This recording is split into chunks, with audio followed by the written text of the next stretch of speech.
Hello बेटा जी, कैसे हैं आप सब लोग। होप यू बेटा बहुत अच्छे होंगे और अपने बोर्ड एग्जाम्स के लिए बहुत जोर शोर से प्रिपरेशन करे होंगे। मैं भी बहुत कोशिश कर रहा हूँ कि आपके लिए बहुत अच्छी और यूजफुल वीडियोस लेकर आऊं, सो दैट कि आपकी बोर्ड एग्जाम के लिए बहुत अच्छी प्रिपरेशन हो। इसके लिए मैं आपके हर चैप्टर्स पर केस स्टडी और जो एमसीक्यू के प्रैक्टिस सेट की वीडियोस है वो बनाकर आपके साथ शेयर कर रहा हूँ। और ये सभी वीडियोस आपको एक ही जगह मेरे चैनल की प्लेलिस्ट में मिल जाएंगी। अगर मैं बात करूं आज की इस वीडियो में मैं क्या कवर करने वाला हूं, तो आज की इस वीडियो में बेटा जी क्लास 12th का जो टॉपिक है शेयर्स, मैं उसके मोस्ट इंपॉर्टेंट 45 एमसीक्यूज आपके साथ डिस्कस करने जा रहा हूं। ये जो मोस्ट इंपॉर्टेंट 45 एमसीक्यूज हैं, इसका ऑफलाइन टेस्ट मैंने अपने स्टूडेंट के साथ लिया था।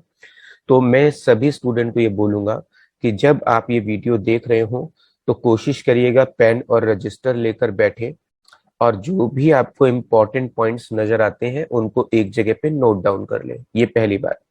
दूसरी बात बेटा जी, कि मैं इसमें आपको बहुत सारी शॉर्टकट ट्रिक समझाऊंगा, बहुत सारी शॉर्टकट ट्रिक समझाऊंगा एमसीक्यू को सॉल्व करने की। और स्पेशली मैं एक वीडियो प्रिपेयर कर रहा हूँ एमसीक्यू के शॉर्टकट ट्रिक्स के ऊपर, कि हम एमसीक्यू के सारे एमसीक्यूज को कैसे शॉर्टकट ट्रिक से सॉल्व कर लें। तो वो वीडियो मैं बहुत जल्दी आपके साथ शेयर करूंगा। इसके अलावा बेटा जी, आपको आप मुझे कमेंट करके बताइएगा कि ये वीडियो कैसा लगा, पहली बात। दूसरी बात बेटा जी, कि आपको किस टॉपिक के ऊपर वीडियोस चाहिए, मुझे वो भी कमेंट बॉक्स में बताइएगा ताकि मुझे पता रहे कि आपको किस टॉपिक पर ज्यादा वीडियोस की नीड है, किस टॉपिक के ज्यादा एमसीक्यू और प्रैक्टिस सेट और केस स्टडी की नीड है, ताकि मैं ज्यादा से ज्यादा टॉपिक्स कवर अप कर लूं आपके एग्जाम से पहले इन वीडियोस में। एक इम्पॉर्टेंट चीज, मैंने शेयर्स के ऊपर 3 वीडियोस बनाई है बेटा जी, जिससे आप पूरे शेयर्स का रिवीजन कर सकते हैं और उसमें सारे इंपॉर्टेंट एमसीक्यूज कवर अप किए गए हैं। इसके अलावा जो थ्योरेटिकल कंसेप्ट्स हैं वो भी कवर अप किए हैं। आप उन वीडियो को मेरे चैनल पर जाकर प्लेलिस्ट में देख सकते हैं, वहां पर आपको देखना होगा कंप्लीट शेयर्स इन 3 वीडियोस। तो वहां से आप सिर्फ 3 वीडियोस में शेयर्स के सारे इंपॉर्टेंट टॉपिक्स को कवर अप कर सकते हैं। चलिए बेटा जी, आज का वीडियो स्टार्ट करते हैं। बेटा जी, सबसे पहला क्वेश्चन है, liability of a share holder is limited dash of the shares allotted to him. जो एक शेयर होल्डर होता है उसकी जो लाइबिलिटी होती है वो किस अमाउंट तक फिक्स रहती है। तो बेटा जी यहाँ पर इसका आंसर है जितने प्राइस का उसने शेयर हमारी कंपनी से खरीदा है।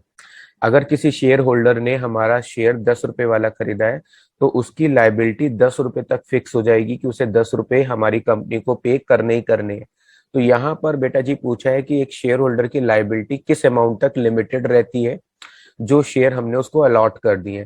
तो बेटा जी यहाँ पर शेयर के प्राइस तक उसकी लाइबिलिटी फिक्स रहती है, यानी जितने रुपए शेयर का प्राइस होता है बेटा जी उतना पे करने के लिए वो लाइबल होता है, उतनी ही उसकी लाइबिलिटी होती है।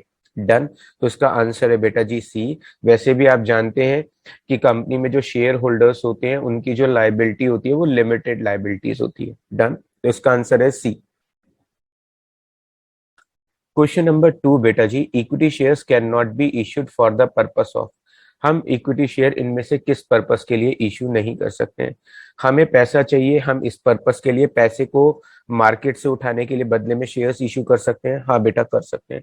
मैं किसी एसेट्स को खरीदता हूँ, उसके एक्सचेंज ऑफर में शेयर्स को इश्यू करता हूँ। हाँ बेटा जी, यहाँ पे भी शेयर इश्यू कर सकते हैं। रिडेम्पशन ऑफ डिबेंचर, मुझे डिबेंचर्स का पैसा लौटाना है, बदले में मैं एक्सचेंज ऑफर में शेयर्स इशू कर देता हूं। तो बेटा जी ये भी पॉसिबल है, आप ऐसा कर सकते हैं। लेकिन डिविडेंड को डिस्ट्रीब्यूट करने के लिए बेटा जी आप शेयर्स इशू नहीं कर सकते हैं। तो इसका आंसर है D. Question number 3, nominal share capital. Nominal share capital कौन सी होती है, इसमें 4 ऑप्शन है। The part of authorise capital which is issued by the company. Number 2 है बेटा जी the amount of capital which is actually applied by the prospective share holders. C option है बेटा जी the amount of capital which is actually paid by the share holder. D, the maximum amount of share capital which a company is authorise to issue. तो बेटा इसका answer है D. आप जानते हैं बेटा जी जो नॉमिनल शेयर कैपिटल होती है उसको हम registered share capital, authorise share capital या मैक्सिमम शेयर कैपिटल के नाम से भी जानते हैं। तो बेटा जी ऑथोराइज शेयर कैपिटल या रजिस्टर्ड शेयर कैपिटल वो होती है जब हम अपनी कंपनी को रजिस्टर्ड कराने जाते हैं तो हमें एक एमओए फिल करना पड़ता है, मेमोरेंडम ऑफ एसोसिएशन। और जो मेमोरेंडम ऑफ एसोसिएशन फिल करते समय हम अपनी शेयर कैपिटल वहां पर मेंशन करते हैं फॉर्म में, उससे ज्यादा शेयर बेटा जी हम कभी भी अपनी लाइफ टाइम में, यानी कंपनी अपने लाइफ टाइम में उससे ज्यादा शेयर इश्यू नहीं कर सकती है। फॉर एग्जाम्पल कि हमने कंपनी को रजिस्टर्ड कराते समय 1 लाख रुपए, 1 लाख शेयर 10 रुपए वाले वहां पर मेंशन कर दिए, तो इसका मतलब है मेरी कंपनी की जो ऑथोराइज शेयर कैपिटल है वो 10 लाख रुपए है और मैं कभी भी 1 लाख से ज्यादा शेयर मार्केट में इश्यू नहीं कर सकता। तो maximum share capital, authorise share capital, registered share capital nominal share capital के दूसरे नाम है, तो उसका सही आंसर है बेटा डी। चलिए बेटा फोर्थ क्वेश्चन पे आते हैं। Reserve capital is also known by, reserve capital को हम क्या बोलते हैं बेटा? रिजर्व कैपिटल को अनकॉल्ड अप कैपिटल बोलते हैं। क्या बोलते हैं? Uncalled up capital. यानी एक शेयर 10 रुपए का है और मैंने एप्लीकेशन पे 3 रुपए, अलॉटमेंट पे 4 रुपए और फर्स्ट कॉल पे 1 रुपए मांगे। एप्लीकेशन पे 3, अलॉटमेंट पे 4 और फर्स्ट कॉल पे 1, टोटल हो गए 8 रुपए। मैंने 8 रुपए पब्लिक से मांग लिए, तो जो पैसा मैंने पब्लिक से मांग लिया है वो कॉल्ड अप कैपिटल है। 2 रुपए बेटा जी एक शेयर पे मैंने अभी पब्लिक से नहीं मांगे। डन। 10 रुपए का शेयर है, 8 रुपए मांग लिए, 2 रुपए नहीं मांगे। जो पैसा बेटा जी पब्लिक से मैंने अभी नहीं मांगा है उसको अनकॉल्ड अप कैपिटल या रिजर्व कैपिटल बोलते हैं। इनमें से कोई भी इसका ऑप्शन नहीं दिया हुआ है। Capital reserve, called up capital, subscribe capital, none of the above. इसका आंसर है बेटा जी none of the above. Fifth question पे आते हैं बेटा जी। आपको ये बताना है कि यहाँ पर कौन सा स्टेटमेंट ट्रू है। ऑथोराइज्ड कैपिटल इश्यूड कैपिटल के बराबर होती है? नहीं। ऑथोराइज कैपिटल बेटा जी मैक्सिमम शेयर कैपिटल होती है। ऑथोराइज शेयर कैपिटल जो होती है बेटा जी वो इश्यूड शेयर कैपिटल के बराबर नहीं होती है। इश्यूड शेयर कैपिटल वो होती है जो पब्लिक को हमने शेयर ऑफर किए। बी ऑप्शन में ऑथोराइज कैपिटल इश्यूड कैपिटल से ज्यादा होती है। हाँ जी बेटा, ऑथोराइज कैपिटल हमेशा मैक्सिमम शेयर कैपिटल होती है और इश्यूड शेयर कैपिटल वो होती है जो हमने पब्लिक को शेयर ऑफर किए। जितने मेरे पास शेयर होंगे उसमें से जो शेयर मैं पब्लिक को ऑफर करता हूँ वो इश्यूड शेयर कैपिटल है। तो हमेशा ऑथोराइज कैपिटल ज्यादा होती है, इश्यूड शेयर कैपिटल कम होती है। पेड अप कैपिटल बेटा जी और issued capital, paid up capital more than issued capital होती है, ये फॉल्स है। बेटा जितने शेयर हमने इश्यू किए हैं जरूरी नहीं कि पब्लिक से पूरा पैसा हमको मिल जाए। जो पैसा हमने मांगा था पब्लिक से उसमें से जो पैसा हमको नहीं मिलता वो कॉल सिनेरियर होता है और जो मिल जाता है वो पेड अप कैपिटल होता है। तो paid up capital less than issued capital हो सकती है या paid up capital equal to issued capital हो सकती है, लेकिन पेड अप कैपिटल कभी भी इश्यूड कैपिटल से ज्यादा नहीं हो सकती है। तो इसका सही आंसर है बेटा जी बी। जो लोग वीडियोस देख रहे हैं मैं आप सभी से ये रिक्वेस्ट करूंगा कि आप इन वीडियोस को दोबारा नहीं देखेंगे और मैं चाहता भी नहीं हूं कि आप एक वीडियो को पूरा देखने के बाद दोबारा देखें। मैं आपसे रिक्वेस्ट सिर्फ इतनी सी करूंगा कि जो भी आप वीडियोस देखते हैं उन वीडियोस को देखते हुए नोट्स जरूर बनाएं और मेरे को कमेंट जरूर दें कि आपको ये वीडियो कैसा लगा और आपको क्या लगता है कि मेरे को और कौन कौन सी इंपॉर्टेंट बातें इन वीडियोस में कवर अप करनी चाहिए, जो आपको लगता है कि एग्जाम में आपके ज्यादा अच्छे मार्क्स स्कोर कराने में आपकी हेल्प कर सकती है। डन बेटा। क्वेश्चन नंबर 6 बेटा। Share issued by a company to its employ and director. अगर कोई कंपनी अपने एम्प्लॉयज और डायरेक्टर्स को शेयर इश्यू करती है of intellectual property rights are called. बेटा जी यहाँ पर टीचर कह रहे हैं कि अगर कोई कंपनी अपने एम्प्लॉयज और डायरेक्टर्स को उनके कंसिडरेशन यानी उनकी जो सर्विसेज हमें मिली है उन सर्विसेज के बदले में अगर हम उनको शेयर्स इश्यू करते हैं तो वो विच टाइप ऑफ शेयर्स होंगे? तो इसका आंसर है बेटा जी sweat equity shares. Done. 7th number पे आते हैं बेटा जी। Public subscription of shares include. जो पब्लिक सब्सक्रिप्शन है यानी जब हम पब्लिक को शेयर इश्यू करते हैं तो कौन कौन से स्टेप्स इन्वॉल्व होते हैं? हम प्रोस्पेक्टस इश्यू करते हैं। हाँ जी बेटा, पब्लिक को शेयर इश्यू करने से पहले हमें प्रोस्पेक्टस इश्यू करना पड़ता है। जब हम पब्लिक को शेयर इश्यू करते हैं तो हम एप्लीकेशन रिसीव करते हैं। हाँ जी बेटा, ये स्टेप भी होता है। जब एप्लीकेशन रिसीव हो जाती है तो हम उनको शेयर्स अलॉट करते हैं, ये स्टेप भी इंक्लूड होता है। 7th का आंसर है बेटा जी डी। 8 क्वेश्चन पे आते हैं बेटा जी। यहाँ पर 8 क्वेश्चन में क्या दिया है? Person who start A company, जो कंपनी को स्टार्ट करता है, कंपनी को एस्टेब्लिश करने में, कंपनी को फॉर्म करने में इनिशियल स्टेप उठाता है, उसको बोलते हैं बेटा जी प्रमोटर्स। तो इसका सही आंसर है बेटा जी प्रमोटर्स। क्वेश्चन नंबर बेटा जी यहाँ पर स्टार है, ये क्वेश्चन नंबर नहीं है, ये मैंने स्टूडेंट्स को अपने क्वेश्चन पेपर में क्वेश्चन सॉल्व करने के लिए दिया था, लेकिन मैंने स्टार इसलिए बनाया था कि आपको ये सॉल्व नहीं करना है, मैं इसे अपनी साइड से खुद समझाऊंगा। तो आइए बेटा जी, अब टाइम आ गया है स्टार वाले क्वेश्चन को समझाने का।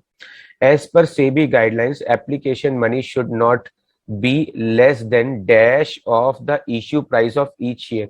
यहाँ पर मैं आपके साथ एक बहुत ही इंपॉर्टेंट रूल शेयर करने जा रहा हूं बेटा जी, बहुत ही इंपॉर्टेंट रूल। बेटा जी जब भी टीचर पूछे कि मिनिमम अमाउंट एप्लीकेशन पे कितनी मांग सकते हैं, मिनिमम अमाउंट ऑन एप्लीकेशन, अगर टीचर ये पूछता है आपसे एग्जाम में कि ये बताइए मिनिमम अमाउंट ऑन एप्लीकेशन कितनी हम मांग सकते हैं, तो बेटा जी इसका सही आंसर होगा 5%। क्या आंसर होने वाला है? 5% बेटा जी। डन। लेकिन अगर ये पूछे कि सेबी की गाइडलाइंस के अकॉर्डिंग, सेबी की गाइडलाइंस के अकॉर्डिंग कितना अमाउंट से पैसा कम नहीं मांग सकते, यानी not less than as per SEBI, as per SEBI बेटा जी हम कितने से कम परसेंट पैसा नहीं मांग सकते, तो इसका आंसर है बेटा जी 25%। यानी हम मिनिमम 25% मांगना पड़ेगा। और ये बात सिर्फ एप्लीकेशन पे अप्लाई नहीं हो रही है बेटा, एप्लीकेशन, अलॉटमेंट, फर्स्ट कॉल और फाइनल कॉल। सॉरी बेटा, फोन बज गया और मैंने ध्यान नहीं दिया कि वो साइलेंट मोड पे नहीं था।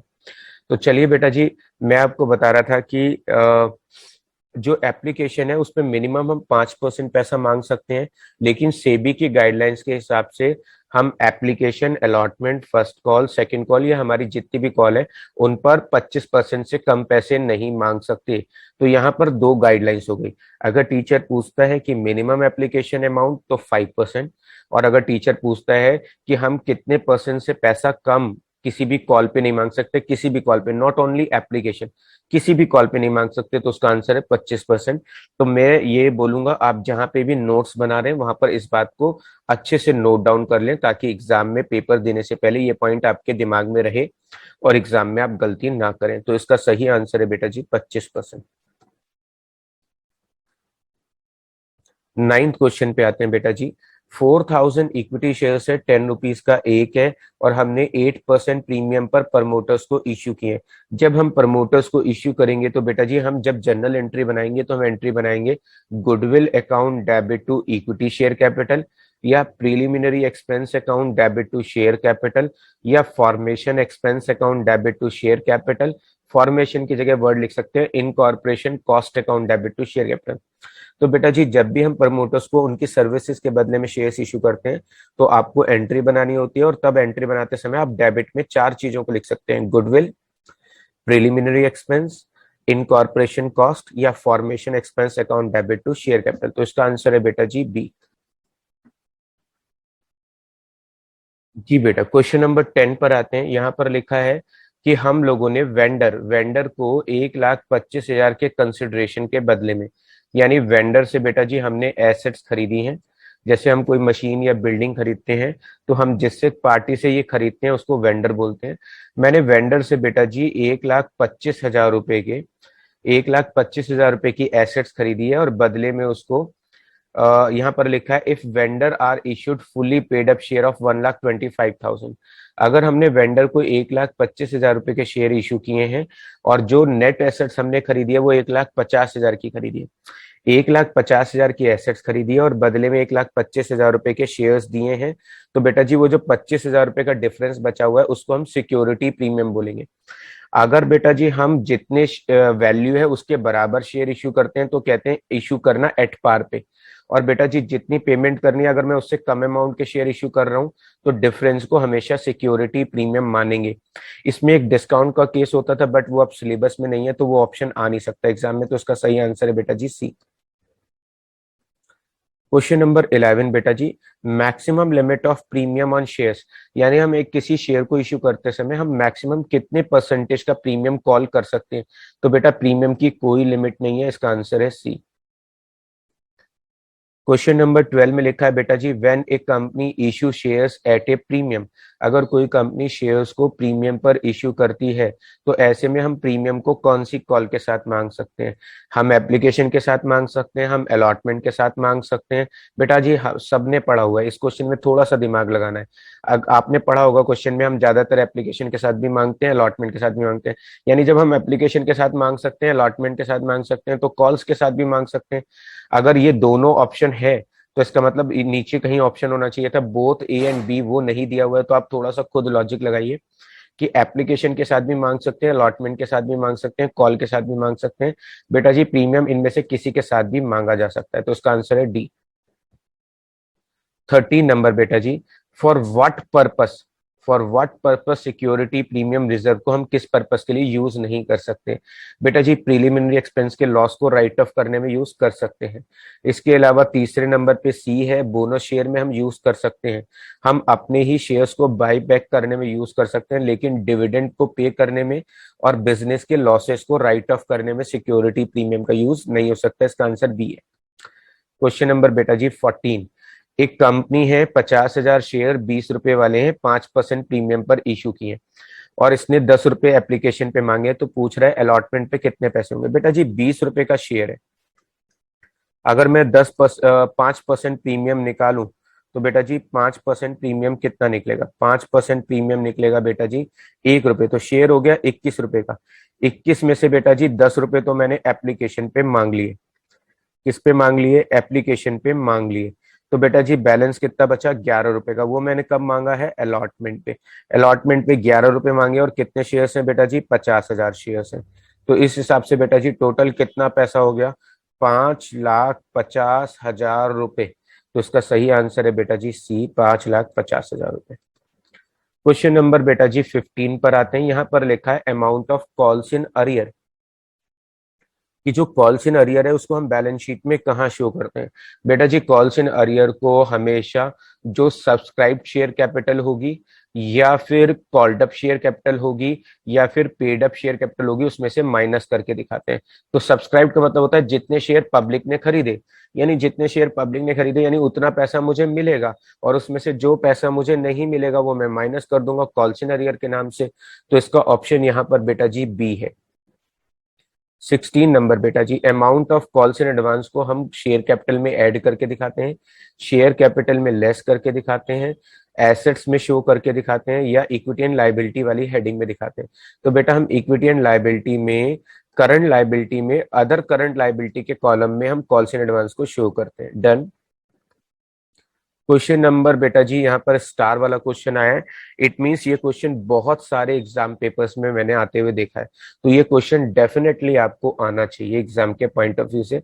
हो सकता है मोस्ट ऑफ द स्टूडेंट ने ये क्वेश्चन ना पढ़ा हो, इसलिए मैंने इसको स्किप कर दिया। बेटा जी यहाँ पर टीचर ये कह रहा है कि टोटल 8,80,00,000 रुपए की कंपनी है, सब्सक्राइब कैपिटल जो है वो 80 लाख की है, 80 लाख की सब्सक्राइब कैपिटल है और एक शेयर 100 का है। इसका मतलब बेटा जी हमारे पास शेयर्स कितने हैं? 80 लाख को अगर मैं 100 से डिवाइड करूं तो मेरे पास 80,000 शेयर्स है। किसी भी तरह का कोई कॉल्स इन अरियर नहीं था, लेकिन फाइनल कॉल पर केवल 77,500 शेयर्स पर पैसा मिला है। बेटा जी टोटल शेयर्स मेरे पास कितने हैं?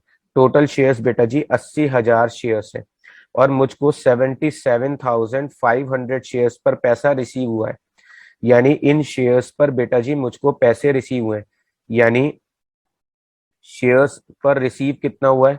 शेयर्स रिसीव्ड अमाउंट, मैं यहाँ पे अमाउंट लिख देता हूँ, यानी 77,500 शेयर्स पर मुझको अमाउंट रिसीव हुआ है बेटा जी।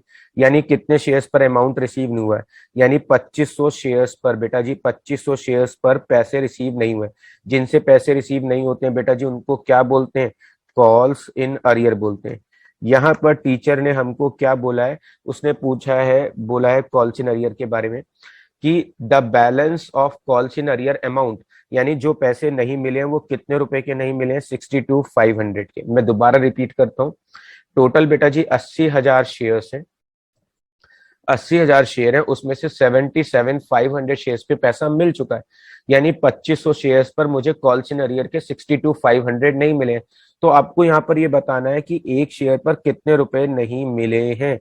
62,500 डिवाइड बाई 25, तो बेटा जी एक शेयर पर कितने रुपए हो गए, यानी अगर मैं इसे 2500 से डिवाइड करूं, 62,500 नहीं मिले हैं 2500 शेयर पर, तो एक शेयर पर कितने पैसे नहीं मिले होंगे, 25 रुपए। तो इसका मतलब हमारी फाइनल कॉल की अमाउंट कितने रुपए की थी, 25 रुपए की। यानी इसका मतलब है मैंने पब्लिक से 25 रुपए फाइनल कॉल पे मांगे थे, 2500 शेयर होल्डर ने 25 रुपए की फाइनल कॉल नहीं दी, इसका मतलब टोटल 62,500 रुपीज नहीं मिले हैं। डन। बहुत बहुत बहुत इंपॉर्टेंट क्वेश्चन है, ये आपको अपने नोट्स में हमेशा के लिए नोट डाउन कर लेना चाहिए और एग्जाम से पहले ये आपको रिकॉल भी होना चाहिए। क्वेश्चन 17 बेटा जी यहाँ पर दिया हुआ है, एक शेयर होल्डर है जिसके पास 600 शेयर्स है और उसने बेटा जी लिखा है कि 5 रुपए की कॉल दे दी है, और उसने ये कॉल जो है 1 नवंबर में दे दी है, जबकि उसको इस पैसे को 1 मार्च को देना था। यानी बेटा जी उसे पैसा 1 मार्च को देना था, उसने 1 नवंबर को दे दिया। यानी नवंबर, दिसंबर, जनवरी और फेब्रवरी। बेटा जी फेब्रवरी 1 मार्च को देना था, यानी कि फेब्रवरी लास्ट कह दूं या 1 मार्च कह दूं, एक ही बात है। तो बेटा जी जो पैसा उसे 1 मार्च को देना था उसने 1 नवंबर को दे दिया, यानी 4 महीने पहले पैसे दे दिए। 600 रुपए इंटू 5 रुपए, 600 रुपए पर 5 रुपए वाली जो कॉल है, इस हिसाब से 3,000 रुपए मुझे जल्दी मिल गए। बेटा जी अगर कोई शेयर होल्डर कॉल्स का पैसा एडवांस में देता है तो उस पर हम 12% के हिसाब से कॉल्स इन एडवांस का इंटरेस्ट निकालते हैं। और कितने महीने का निकालेंगे बेटा जी, 4 महीने का निकालेंगे। अगर बेटा जी 4 महीने का निकालेंगे तो कितना निकल कर आएगा, अगर मैं इसको सॉल्व करता हूं तो बेटा जी आंसर आएगा 120 रुपए। यानी कॉल्स इन एडवांस में मुझे कितना इंटरेस्ट मिलेगा, 120 रुपए। तो इसका आंसर है बेटा जी 120 रुपए। 18 नंबर में लिखा है कि हम लोगों ने 1 लाख शेयर इश्यू किए हैं, 1,50,000 एप्लीकेशन आई है, 30,000 एप्लीकेशन रिजेक्ट कर दिए। 1,50,000 में से 30,000 एप्लीकेशन रिजेक्ट कर दिए, बैलेंस को प्रोराटा बेसिस पे एडजस्ट कर दिया है। उसने कहा है कि एक एप्लीकेंट है जिसने 3,000 शेयर्स के लिए अप्लाई किया है, बताओ उसे कितने शेयर्स अलॉटेड होंगे। तो मुझे यहाँ पर शेयर्स अलॉटेड निकालना है। बेटा जी 1,20,000 शेयर्स, 1,20,000 जो एप्लीकेंट थे उनको हमने कितने शेयर्स गिवन थे, बेटा जी उनको शेयर्स गिवन थे 1 लाख। यानी 1,20,000 कहां से आया, 1,50,000 एप्लीकेशन आई, 30,000 एप्लीकेशन रिजेक्ट हो गई। तो 1,20,000 एप्लीकेंट को मैंने 1 लाख शेयर दिए, तो जो 3,000 शेयर का एप्लीकेंट है उसे शेयर गिवन होंगे कितने बेटा जी, करेंगे तो 1 लाख इंटू 3,000 डिवाइड 1,20,000। मुझे थोड़ा सा इसको छोटा करना पड़ेगा ताकि एक पेज पे आ जाए आपका, 1,20,000। अब बेटा जी यहां पर मैं कैलकुलेशन करता हूं तो यहां पर निकल कर कितना आएगा, यहां पर निकल कर आएगा बेटा जी 2,500 रुपए। यानी कि जिसने 1,20,000 के लिए अप्लाई किया था उसको 1 लाख शेयर गिवन थे, जिसने 3,000 के लिए अप्लाई किया उसे शेयर गिवन कितने होंगे, 2,500 शेयर गिवन होंगे। तो इसका आंसर है बेटा जी ए। क्वेश्चन नंबर 19 बेटा जी ई लिमिटेड है, 10,000 शेयर्स हैं, 16,000 एप्लीकेशन आई हैं और हमने प्रोराटा बेसिस पे शेयर्स डिस्ट्रीब्यूट कर दिए। एप्लीकेशन पे बेटा जी हमने 2 रुपए मांगे। ये क्वेश्चन बेटा जी बहुत सारे एग्जाम पेपर्स में ऑलरेडी आ चुका है। डन। तो ये एक मोस्ट इंपॉर्टेंट क्वेश्चन है। इसके अलावा लिखा है जो एक बंदा है जिसने 480 शेयर्स के लिए अप्लाई किया है, आपको फाइंड आउट करना है कि बेटा जी उसको कितने शेयर्स अलॉटेड थे, एक तो ये फाइंड आउट करना है, और कितना पैसा उसका अलॉटमेंट पे एडजस्ट हुआ होगा एक्स्ट्रा अमाउंट वो बताना है। यानी दो चीजें बतानी है। तो बेटा जी अब कैलकुलेशन देख लेते हैं। जिन लोगों ने 16,000 के लिए अप्लाई किया था, जिन लोगों ने 16,000 के लिए अप्लाई फॉर था, उनको बेटा जी गिवन कितने शेयर्स थे, उनको शेयर्स गिवन थे बेटा जी 10,000। डन। तो इस हिसाब से जिसने 480 शेयर्स के लिए अप्लाई किया बेटा जी, उसको शेयर्स कितने गिवन होंगे, उसको शेयर्स गिवन होंगे बेटा जी 480 इंटू 10,000 डिवाइड बाई 16,000।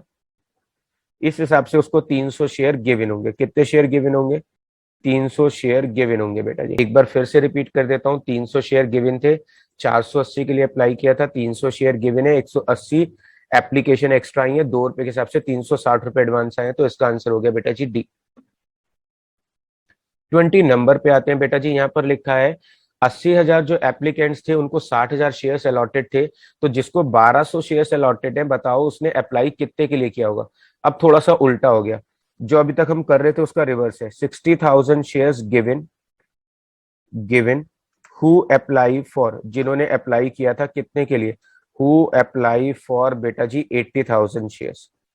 तो 60,000 शेयर हमने उनको दिए थे जिन्होंने अप्लाई किया था कितने के लिए, 80,000 के लिए। तो जिसने 1200 शेयर्स के लिए बेटा जी अप्लाई किया, जिसने 1200 शेयर्स के लिए अप्लाई किया उसे गिवन होंगे कितने।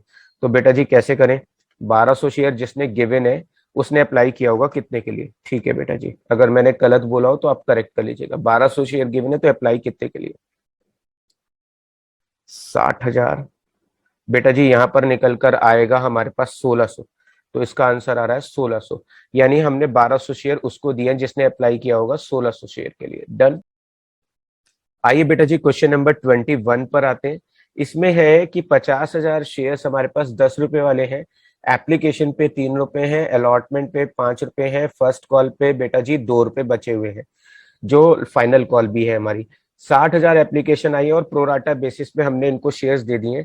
Access application money to be adjusted on allotment and call, जो फालतू पैसा आएगा वो हम अलॉटमेंट और फर्स्ट कॉल पे एडजस्ट करेंगे। आपको ये बताना है कि एप्लीकेशन पे कितने रुपए फालतू आए थे जो आपने अलॉटमेंट पे एडजस्ट किए होंगे, आपको ये बताना है। तो बेटा जी ध्यान से देखिए क्वेश्चन में, हमारे पास 50,000 शेयर है, 60,000 एप्लीकेशन आई है, यानी 10,000 एप्लीकेशन एक्स्ट्रा आई है, और हर एप्लीकेशन के साथ बेटा जी 3 रुपए एक्स्ट्रा आए। तो बताओ एप्लीकेशन पे कितने रुपए एक्स्ट्रा आए। बेटा जी एप्लीकेशन पर एक्स्ट्रा आए हैं 30,000 रुपए, और जो एक्स्ट्रा पैसा आया होगा वो हमने नेक्स्ट कॉल पे एडजस्ट किया होगा, तो इसका आंसर है बेटा जी बी। क्वेश्चन 22 पर आते हैं बेटा जी। यहां पर लिखा है एक कंपनी है, 4,000 शेयर्स हैं, 10 रुपए का एक है, एप्लीकेशन पे 3 है, अलॉटमेंट पे 3, फर्स्ट कॉल पे 4 रुपए है। 8,000 एप्लीकेशन आई है, इसने पूछा है कि हमने सबको प्रोराटा बेसिस पे शेयर्स दिए हैं, आपको बताना है अलॉटमेंट पे कितने पैसे एडजस्ट होंगे या अलॉटमेंट पे कितने पैसे मिलेंगे। मैं थोड़ा सा इसका वर्किंग नोट बनाकर दिखाता हूं आपको। एप्लीकेशन पे बेटा जी 3 रुपए हैं, अलॉटमेंट पे बेटा जी 3 रुपए हैं, और फर्स्ट कॉल पे बेटा जी, फर्स्ट कॉल पर 4 रुपए हैं बेटा जी। यहां पर अब आप ध्यान से देखिएगा, मेरे पास 4,000 शेयर्स हैं। कितने शेयर्स हैं बेटा जी, 4,000 शेयर्स हैं। एप्लीकेशन पे पैसे आने चाहिए 12,000 रुपए, अलॉटमेंट पे पैसे आने चाहिए थे बेटा जी 12,000 रुपए, और फर्स्ट कॉल में पैसे आने चाहिए थे बेटा जी 16,000 रुपए। यहाँ पर बेटा जी मेरे पास 8,000 एप्लीकेशन आई हैं, 8,000 इंटू 3 बेटा जी, 8,000 इंटू 3 24,000 रुपए आ गए हैं। कितने रुपए एक्स्ट्रा आए हैं बेटा जी, अब आप कैलकुलेट कर सकते हो कि मेरे पास कितने रुपए एक्स्ट्रा आए हैं। मेरे पास बेटा जी एक्स्ट्रा आए हैं, 4,000 एप्लीकेशन आई हैं, 12,000 रुपए एक्स्ट्रा आए हैं, और मैंने सबको प्रोराटा बेसिस पे शेयर्स दिए हैं, तो जो एक्स्ट्रा पैसा है बेटा जी वो मैं अगली कॉल पे एडजस्ट कर दूंगा। तो 12,000 रुपए बेटा जी यहाँ पर एडजस्ट हो जाएंगे। तो यहाँ पर टीचर ने पूछा अलॉटमेंट पे पैसे कितने मिलेंगे, तो बेटा जी अलॉटमेंट पे पैसे मिलेंगे निल, निल बोले तो जीरो, क्योंकि सारा पैसा ऑलरेडी जो आ चुका था वो एडजस्ट हो चुका है। तो इसका आंसर है बेटा जी निल। उसने पूछा था अलॉटमेंट पे कितने पैसे मिलेंगे, तो आंसर होगा निल। क्वेश्चन नंबर 23 बेटा जी, एक कंपनी है जिसने 12 लाख रुपए की बिल्डिंग खरीदी है और 2 लाख रुपए का पेमेंट कैश में कर दिया, यानी बचे 10 लाख रुपए, और 10 लाख की पेमेंट करने के लिए हमने बदले में उन्हें शेयर्स इशू किए हैं। एक शेयर 10 रुपए का है, 25% प्रीमियम पर, 25% बेटा 10 रुपए का निकालेंगे, और 10 रुपए का 25% निकालेंगे तो 2 रुपए 50 पैसे निकलता है। तो 10 वाला शेयर 2 रुपए 50 पैसे, यानी 12 रुपए 50 पैसे का दिया है। तो बेटा जी 12 लाख रुपए देने थे, 12 लाख रुपए बेटा जी मुझको देने थे, 12 लाख में से 2 लाख कैश जा चुका, तो कितना बचा, 10 लाख रुपए, और 10 लाख के बदले में बेटा जी मैं उनको एक शेयर 12 रुपए 50 पैसे का दे रहा हूँ। तो बताओ बदले में मुझे कितने शेयर्स इश्यू करने पड़ेंगे, 80,000 शेयर्स इश्यू करने पड़ेंगे। तो इसका आंसर है बेटा जी बी, 80,000 शेयर्स। 24 नंबर पे आते हैं। At the time of forfeiture of shares the share capital account debited with, जब हम शेयर फॉरफीट करते हैं तो शेयर कैपिटल को कितनी अमाउंट से डेबिट करते हैं। बेटा जी जितना पैसा आपने पब्लिक से शेयर पर मांगा है, एक शेयर 10 का है, आपने एप्लीकेशन पे 3, अलॉटमेंट पे 3 और फर्स्ट कॉल पे 2 रुपए मांगे, बैलेंस जो 2 रुपए वो आपने छोड़ दिया कि वो हम फ्यूचर में मांग लेंगे, तो आपने 3 3 2 टोटल 8 रुपए मांगे। तो बेटा जी शेयर कैपिटल में हमेशा 8 रुपए लिखेंगे, जितने पैसे हम पब्लिक से मांगते हैं बेटा जी, यानी कॉल्ड अप अमाउंट को ही शेयर कैपिटल में लिखते हैं, हमेशा याद रखिएगा ये। इसका आंसर है बी। 25 नंबर में लिखा है कि हमने 3,60,000 रुपए हमने 3,60,000 रुपए की बिल्डिंग खरीदी है और बदले में बेटा जी हमने शेयर्स उनको इशू कर दिए 20% प्रीमियम पे। बेटा जी 3,60,000 रुपए की बिल्डिंग खरीदी है, एक शेयर का प्राइस नहीं दिया हुआ है, इक्विटी शेयर नॉर्मली 10 रुपए का होता है और 20%, 10 रुपए का 20% यानी 2 रुपए का प्रीमियम हो गया। तो हम एक शेयर 12 रुपए का दे रहे हैं, तो बदले में मुझे कितने शेयर्स इशू करने पड़ेंगे? 30,000 शेयर्स देने पड़ेंगे 10 रुपए वाले। तो बेटा जी इस हिसाब से शेयर कैपिटल में कितने रुपए आएंगे? 3 लाख। और 30,000 शेयर्स पर बेटा जी प्रीमियम कितना होगा? 30,000 शेयर इंटू 2 रुपीज के हिसाब से बेटा जी प्रीमियम होगा 60,000 रुपए का। डन। तो इसमें बेटा जी एंट्री बनेगी building account debit to share capital और टू सिक्योरिटी प्रीमियम 3,60,000, 3 लाख और 60,000 से। तो इसका आंसर बेटा जी क्या रहने वाला है? इसका आंसर रहने वाला है सी। इस ऑप्शन का आंसर है सी। 26 number, voluntary return of shares. अगर कोई शेयर होल्डर अपनी मर्जी से शेयर्स को वापस दे देता है कंपनी को, तो ऐसे में बेटा जी उसको सरेंडर ऑफ शेयर्स कहते हैं। इसका सही आंसर है बेटा जी सी।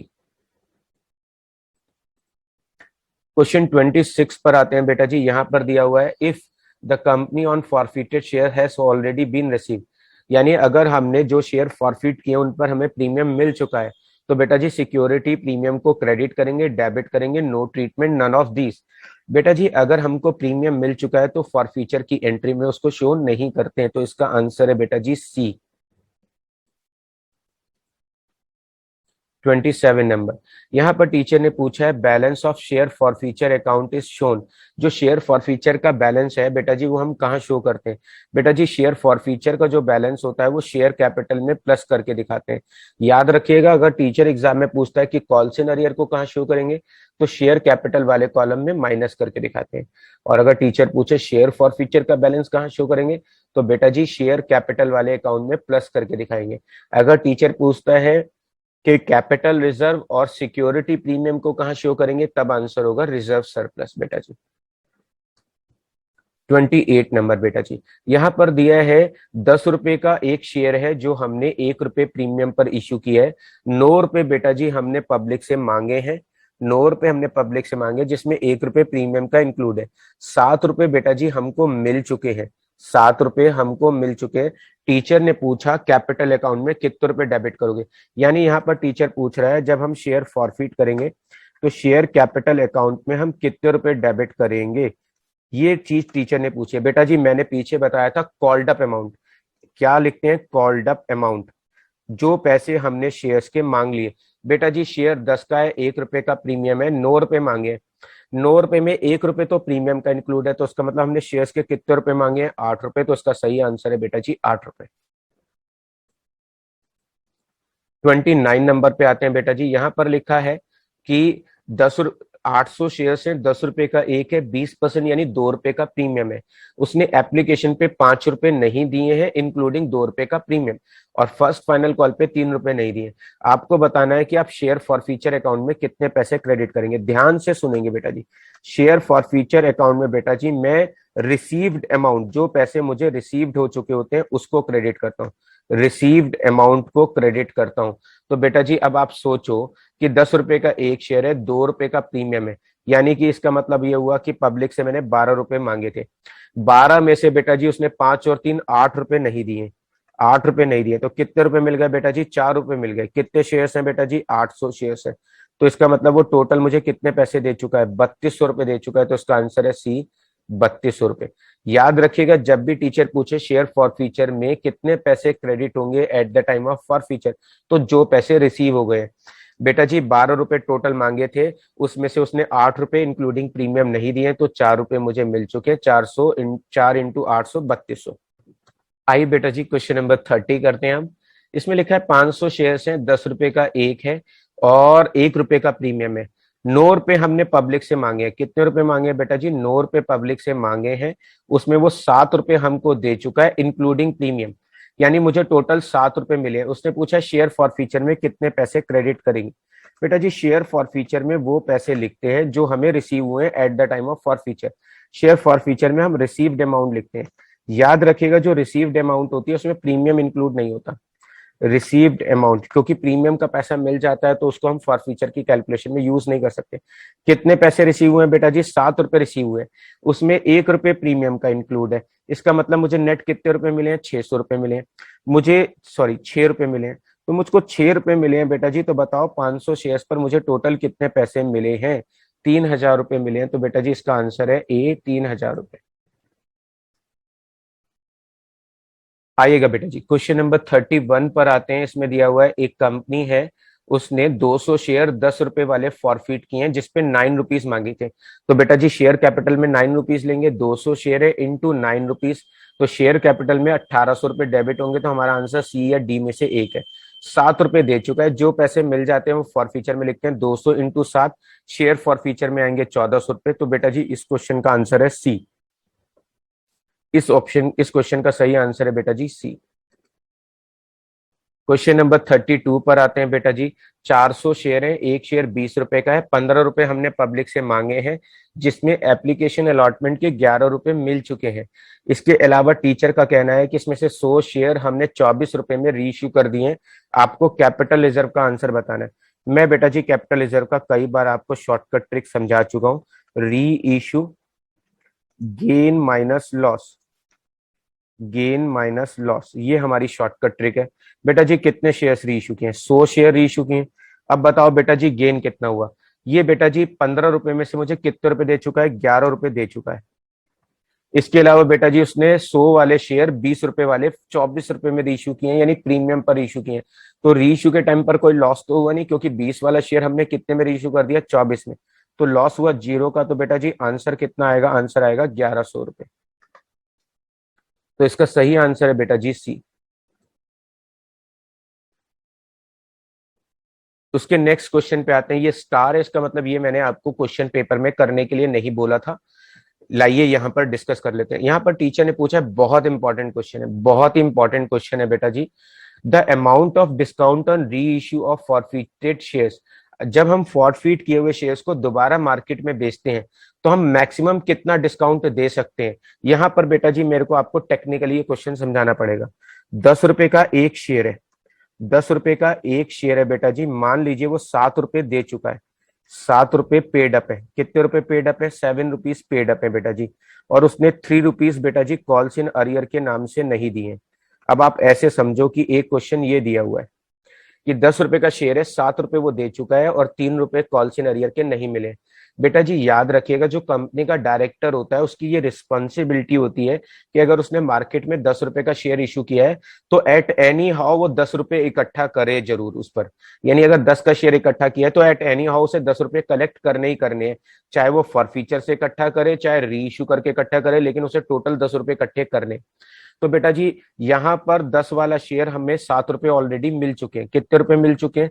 7 रुपए मिल चुके हैं। तो अब मुझे शेयर पर कितने पैसे मिनिमम और कलेक्ट करने हैं? 10 में से मुझे 7 रुपए मिल चुके हैं, तो मिनिमम मुझे 3 रुपए कलेक्ट करने हैं। तो minimum price at which, minimum price at which share can issue, share can issue, share minimum किस प्राइस पर इशू हो सकता है? तो बेटा जी इसका आंसर है 3 रुपीज पर इशू हो सकता है। 10 का शेयर है, 7 रुपए मुझे मिल चुके हैं, तो मिनिमम मेरे को 3 रुपए पे ये शेयर बेचना पड़ेगा। अगर मिनिमम मुझे 3 रुपए मिलेंगे ही मिलेंगे शेयर पर, तो मैक्सिमम डिस्काउंट में कितना दूंगा? मैक्सिमम डिस्काउंट बेटा जी मैं 10 वाले शेयर पर 7 रुपए का दे सकता हूं। 7 रुपीज अलाउड होगा मैक्सिमम डिस्काउंट। याद रखिएगा बेटा जी ये बहुत इंपॉर्टेंट सवाल है और ये बोर्ड एग्जाम में 100% पूछा जाएगा आपसे। तो यहाँ पर टीचर ने पूछा था जो फॉरफिटेड शेयर्स पर अमाउंट रिसीव हो चुकी होती है उसी को बेटा जी हम मैक्सिमम डिस्काउंट के तौर पर अलाउ कर सकते हैं।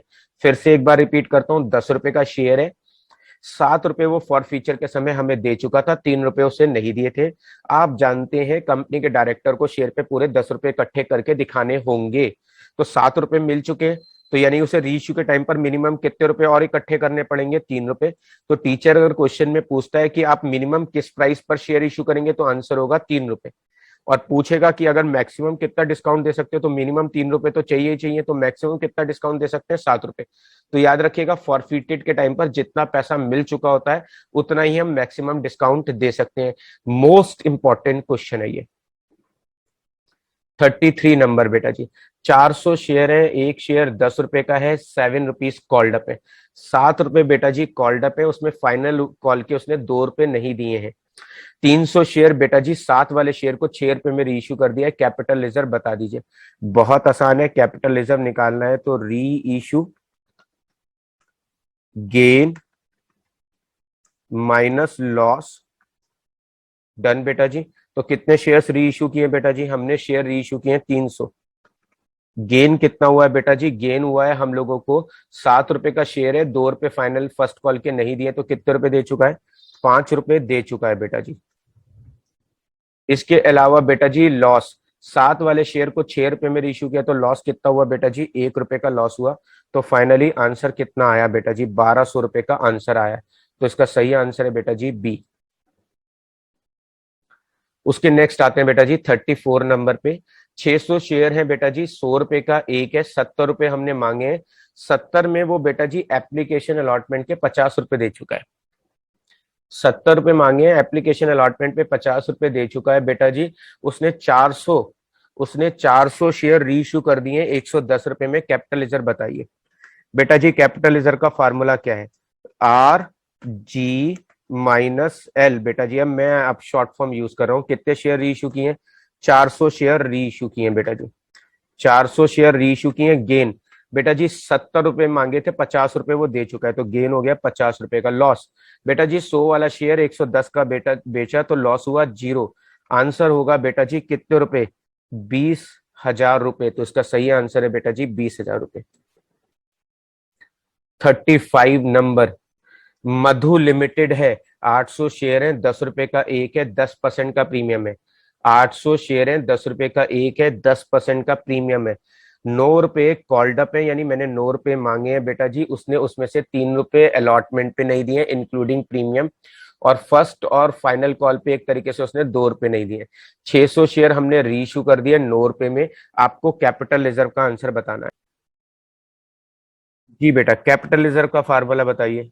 सर कैपिटल रिजर्व का फार्मूला होता है are G minus L, done बेटा जी। अब यहां पर मैंने कितने शेयर इशू किए सर, 600 शेयर इशू किए। अब जरा देखो भैया जी, एक शेयर का प्राइस कितना था, एक शेयर का प्राइस 10 रुपए था, 10% यानी 1 रुपए का प्रीमियम था। 1 रुपए का प्रीमियम था, 9 रुपए हमने मांगे। 9 रुपए जो हमने मांगे बेटा जी वो माने हैं शेयर के, यहाँ पे इंक्लूडिंग प्रीमियम नहीं लिखा।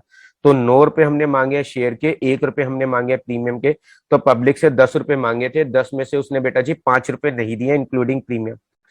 तो यानी कि इसका मतलब बेटा जी 10 में से बेटा जी उसने 5 रुपए नहीं दिए, तो कितने रुपए दे दिए हैं, 5 रुपए दे दिए। तो बेटा जी गेन कितना हुआ है, कितने पैसे वो हमको दे चुका है, 5 रुपए वो हमको दे चुका है। लॉस कितना हुआ है बेटा जी, 10 वाला शेयर 9 रुपए में बेचा, तो 1 रुपए का लॉस हो गया। आंसर निकल कर आएगा बेटा जी 2400 रुपए। तो इस क्वेश्चन का सही आंसर है बेटा जी 2400 रुपए। 36 नंबर बेटा जी, एक कंपनी है जिसने 1,000 शेयर फॉरफिट किए 10 रुपए वाले। इसके अलावा उस पर 6,000 रुपए मिल चुके हैं। बेटा जी फॉरफीचर के टाइम पर 6,000 रुपए रिसीव हुए हैं। कितने पैसे रिसीव हुए हैं, और जो पैसे हमें रिसीव हो जाते हैं बेटा जी आपको पता है वो हम फॉरफिट कर लेते हैं। तो एक शेयर पर 6 रुपए रिसीव हो चुके हैं। कितने रुपए रिसीव हुए हैं एक शेयर पे, 6 रुपए बेटा जी। हमने बेटा जी इसमें से ये सारे शेयर 800 शेयर 6600 के बेचे, 6600 के बेचे हैं बेटा जी 800 शेयर। तो इसका मतलब बेटा जी एक शेयर हमने कितने रुपए का बेचा है, कैलकुलेट कर लेते जी बेटा। अगर मैं इसको डिवाइड करता हूं तो 8.25 यानी 8 रुपए 25 पैसे पर हमने सेल किए। ये तो हमने सेल किए, यानी एक शेयर 10 रुपए वाला हमने 8 रुपए 25 पैसे का बेचा। तो मुझको लॉस कितना हुआ है बेटा जी, 1 रुपए 75 पैसे का लॉस हुआ है। ये मुझे एक शेयर पे लॉस हुआ है। तो बेटा जी अब मेरे को क्या निकालना है, मुझे निकालना है capital reserve are G minus L, ये आंसर है बेटा जी। अब री इशू कितने शेयर किए बेटा जी, 800 शेयर री इशू किए। अब यहां पर देखो बेटा जी गेन कितना हुआ है, बेटा जी गेन हुआ है मेरे को 6 रुपए का। लॉस कितना हुआ है बेटा जी, 1 रुपए 75 पैसे का बेटा जी मुझको लॉस हुआ है। तो फाइनली बेटा जी प्रॉफिट कितना हुआ है, तो बेटा जी यहाँ पर मेरा निकलेगा प्रॉफिट कितना हुआ है, प्रॉफिट हुआ है 3400 रुपए का। तो इसका सही आंसर है बेटा जी 3400 रुपीज। ये एक बहुत अच्छा क्वेश्चन था। अगर बोर्ड एग्जाम में ये क्वेश्चन आता और मैंने आपको प्रैक्टिस नहीं कराई होती तो डेफिनेटली आपके गलत करने के चांसेस की प्रोबेबिलिटी बहुत ज्यादा होती। इसलिए ही मैं आपको टेस्ट में ऐसे क्वेश्चंस प्रैक्टिस कराता हूँ, सो दैट कि एग्जाम से पहले आपकी तैयारी जो है वो 200% हो। डन। 37 नंबर बेटा जी, 700 शेयर है, 10 रुपए का एक है, 5 रुपए पेड अप है, 200 शेयर 9 रुपए में रीइश्यू किए, कैपिटल रिजर्व बताना है। Capital reserve is equal to reissue gain minus loss बेटा जी। फार्मूला आप जानते हो, रीइश्यू कितने शेयर्स किए बेटा जी, 200 शेयर रीइश्यू किए। गेन बेटा जी कितने रुपए का हुआ है, वो 5 रुपए हमको दे चुका है बेटा जी। 10 वाला शेयर बेटा जी 9 में बेचा तो लॉस हुआ है 1 रुपए का। तो फाइनली आंसर बेटा जी कितने रुपए आएगा, आंसर आएगा 800 रुपए। तो इसका आंसर है बेटा जी ए 800 रुपए। 38 नंबर पे आते हैं बेटा जी। यहाँ पर लिखा है 300 शेयर है, 10 रुपए का एक है, 5 रुपए का प्रीमियम है, वो केवल एप्लीकेशन के 4 रुपए दे चुका है। यानी ना तो उसने अलॉटमेंट का पैसा, ना फर्स्ट कॉल का, ना प्रीमियम का पैसा दिया होगा। कैपिटल रिजर्व बताना है, बहुत आसान क्वेश्चन है बेटा जी। आर जी माइनस एल, ये हमारा फार्मूला है बेटा जी। रीइश्यू कितने शेयर्स किए बेटा जी, 200 शेयर रीइश्यू किए। यहाँ पर बेटा जी गेन कितना हुआ है, 4 रुपए का गेन हुआ है, क्योंकि वो एप्लीकेशन पे 4 दे चुका है। 200 शेयर बेटा 10 वाला शेयर 12 का बेचा तो लॉस कितना हुआ, 0 का। तो आंसर कितना होगा बेटा जी, आंसर होगा हमारे पास 800 रुपए। तो इस क्वेश्चन का आंसर है बेटा जी डी। बहुत आसान क्वेश्चन है बेटा जी। अगर हम टेस्ट में इतने आसान क्वेश्चन गलत कराएंगे तो हमें सिर्फ पछतावा होगा, और मैं नहीं चाहता कि बोर्ड एग्जाम में आप पछताएं। इसलिए मैं आपको इस तरह के क्वेश्चंस को ज्यादा से ज्यादा प्रैक्टिस करा रहा हूँ। क्वेश्चन 39 नंबर बेटा जी। 2000 शेयर्स हैं, 10 रुपए का एक है, 7 रुपए मांगे हैं, 5 रुपए वो पे कर चुका है। अगेन बेटा जी कैपिटल रिजर्व बताना है। तो कैपिटल रिजर्व बताना है तो बेटा जी क्या करें, कैपिटल रिजर्व बताना है तो R G minus L is equal to बेटा जी 1500 शेयर रीइश्यू कर दिए। डन। गेन कितना हुआ है बेटा जी, वो मुझे 7 रुपए मांगे, 5 रुपए दे चुका है बेटा जी। लॉस कितना हुआ है सर, 10 वाला शेयर 9 में बेचा, 1 रुपए का लॉस हुआ है बेटा जी। आंसर बोलो बेटा जी, 4 × 1500 यानी 6000 रुपए आंसर हो गया। तो बेटा जी इसका आंसर है ए। यहां पर आ गया बेटा जी क्वेश्चन नंबर 40। 500 शेयर्स हैं, 10 रुपए का एक है, 7 कॉल्ड अप है। तो बेटा जी 500 शेयर्स पे 7 रुपए मांगे हैं, 500 शेयर्स पे हमने 7 रुपए मांगे हैं। तो इसका मतलब शेयर कैपिटल में बेटा जी हम कितने रुपए लिखेंगे, 3500। तो जिस ऑप्शन में 3500 दिया बस वही आंसर होगा। तो या तो ऑप्शन ए होगा या ऑप्शन डी होगा। इसमें लिखा है 2 रुपए प्रीमियम के हैं, और प्रीमियम बेटा जी अलॉटमेंट के टाइम पर था। Issued at 2 rupees premium to be paid the time of allotment for non payment of first call. उसने फर्स्ट कॉल के केवल 2 रुपए नहीं दिए, उसने फर्स्ट कॉल के 2 रुपए नहीं दिए। इसका मतलब बेटा जी वो प्रीमियम का पैसा दे चुका है, और प्रीमियम का पैसा मिल जाता है तो फॉरफीचर की कैलकुलेशन में नहीं आता। पहले ऑप्शन में प्रीमियम का पैसा दिया हुआ है और आखिरी ऑप्शन में प्रीमियम का पैसा नहीं दिया हुआ। तो इसका सही आंसर है बेटा जी डी। यानी हमारे इस क्वेश्चन का आंसर है डी। 500 शेयर 7 रुपए वाले थे, 3500। 500 इंटू 2, फर्स्ट कॉल पे उसने 1000 नहीं दिए, 500 इंटू 5 जो पैसे मिल चुके हैं वो फॉर फीचर में आएंगे। तो इस क्वेश्चन का आंसर है बेटा जी डी।